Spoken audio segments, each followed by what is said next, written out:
Aries, tingnan natin kung ano ang mensahe pagdating sa iyong money and career. Keep in mind na ito ay general reading lamang, so hindi lahat ay makaka-relate. So be open-minded. Sa mga hindi pa po nakasubscribe dito sa ating channel, please subscribe na po kayo and palike na din po ng ating video. At sa mga nais pong mag-avail ng ating private readings, ng ating Evil Eye Amulet Necklace at ng ating TRS Bracelet, makikita nyo po yung link sa description box. Tarot Intentions by Aliana Reyes. Okay? Tingnan natin kung ano ang energy pagdating sa iyong kaperahan. Energy po, Spirit Guide, pagdating sa kaperahan ni Aries. Okay. So, we have the Moon. Marami ka bang bayarin dito? There is also confusion pagdating dito sa money energy mo. Yan. Pwedeng may nangchichika dito sa'yo na Aries. It's either kung kani-kanino ka daw nangungutang or napakadami mong pinapautang dito. So, pwedeng may mga tao dito na hinahanap ka. Ayan. Pero parang hindi mo sila kayang harapin. For some of you, pwedeng, yun nga, iba sa inyo dahil may mga utang kayo or dahil nalaman nila, nagpapautang kayo, kaya pinupuntahan po kayo. So, parang may mga dumadayo pa para lang makahiram sa'yo. Meron ba dito kakauwi nyo lang galing abroad? Ayan, kaya yung iba sa inyo nagiging lapitin kayo dito or kakabalik nyo lang sa hometown ninyo. For some of you, pwedeng nag-work kayo sa ibang lugar. Sa career mo naman, we have 4 of Swords. Sa career naman, maganda yung energy. Ayan, sabihin natin na masaya ka naman po may peace of mind ka dito pagdating sa career. Kaya lang, pwedeng hindi mo talaga nakikitaan ng growth yung sarili mo dito sa current job mo. This is your energy, the Chariot. Yan. So, ang dami mo nang nalagpasan ng mga problems. This is your energy. Very positive yung energy mo. And pwede rin may mga tumutulong sa'yo dito. Kaya lang tingnan mo, black and white yung kulay dito ng forces natin. No? So, tingnan mo kung sino ba yung mga tumutulong sa'yo. Tignan mo yung intentions nila kasi talaga hindi lahat pure, no? Check natin ano yung paparating pagdating sa career. Okay. Ano muna tayo? Tignan muna natin yung work environment mo. 8 of Cups. Okay. So, pwedeng marami nang umaalis dyan sa trabaho. No? Meron kang gustong i-pursue dito Kaya lang kasi, nandun yung energy na sige, kontento na muna ako kung ano yung mayroon ako pagdating sa work, pagdating dito sa career ko. So, nandun yung nakukontento kayo. Kahit na sa puso po ninyo, meron talaga kayong gustong i-pursue na isang trabaho. Tignan natin, ano pa yung mensahe pagdating naman sa mga co-workers mo. We have the Lovers. Okay, Aries, meron dito nagkakagusto sa'yo na katrabaho mo. Magaan yung nila. Magaan yung energy. Okay. Siyempre, hindi naman lahat yan, ha. Pero, ayun. Yung iba po sa inyo, no, meron nagkakagusto sa inyo dito na co-workers ninyo. Pwedeng umamin to sa'yo at lagi mo na din siyang naiisip. Yan kasi yung lumalabas na energy.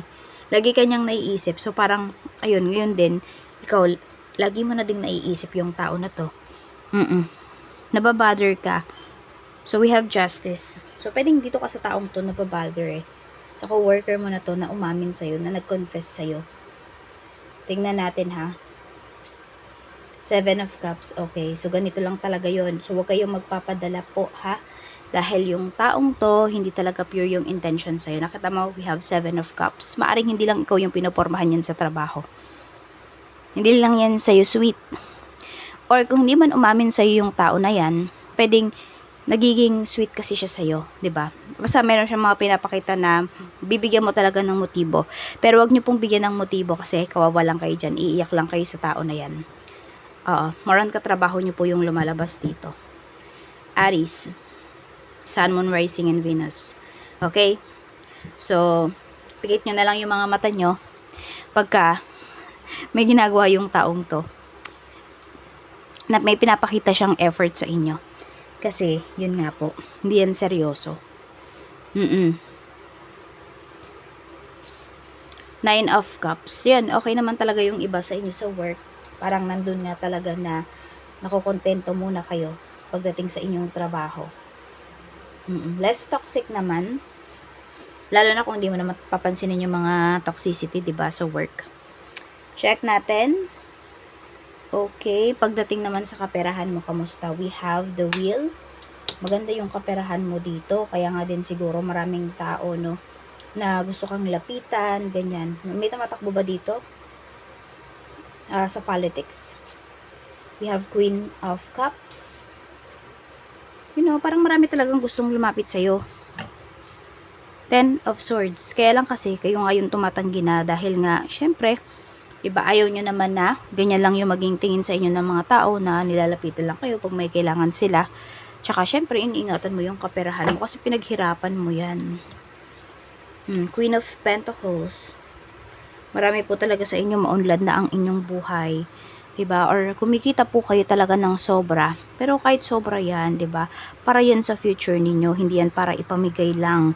'Di ba? Hindi 'yan para ipautang lamang na hindi ka naman sigurado kung babalik ba nila. Madami ka ditong tignan mo, may papers kasi dito, oh.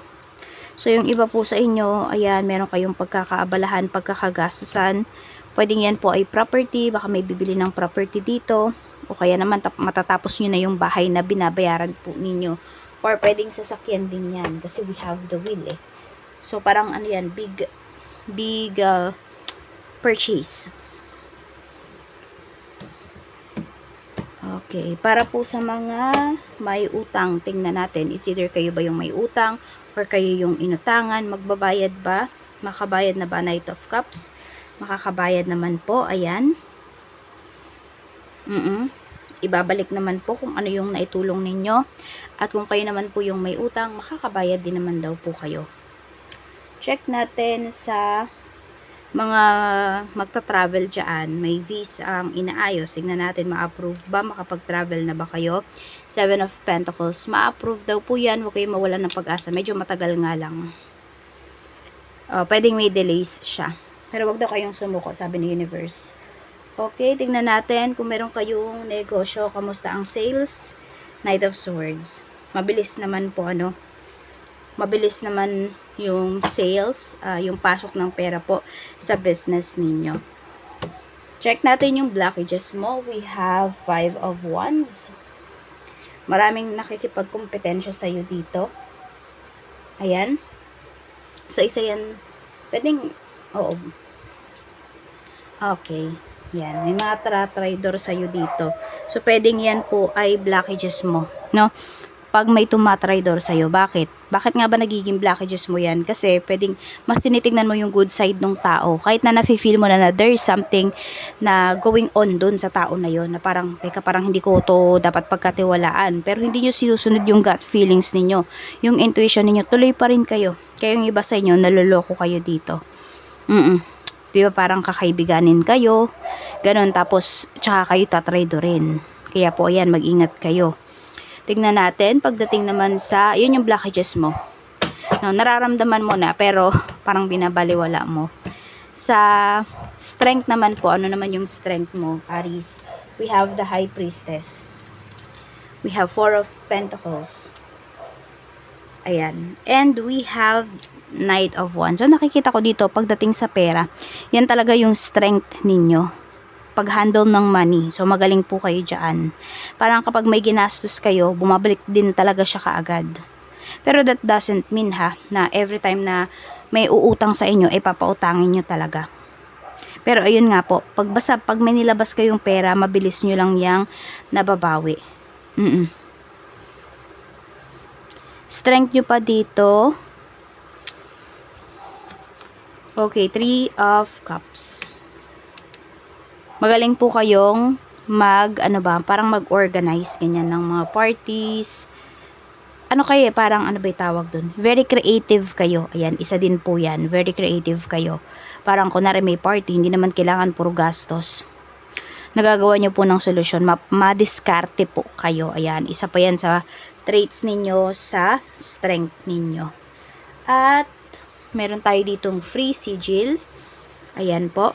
Kung ano man po yung wish ninyo, pagdating sa inyong career, pagdating sa inyong pera, this is the time para po kayo ay mag-wish. Ayan, sa travel, may bibiling kayong property, may nangutang sa inyo. So, i-activate ko muna po ito. Pwede na po kayong mag-wish.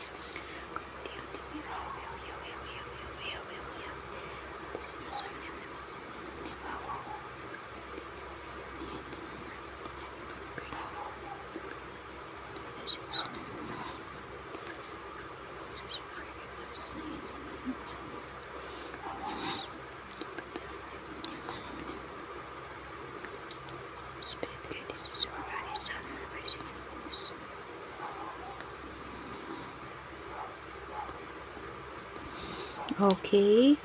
So, tupin na natin. Ayan po ang iyong sigil. Lahat ng winish mo dito ay mangyayari. And some of you, ayan, you already have it na. Maraming salamat po and more blessings to come.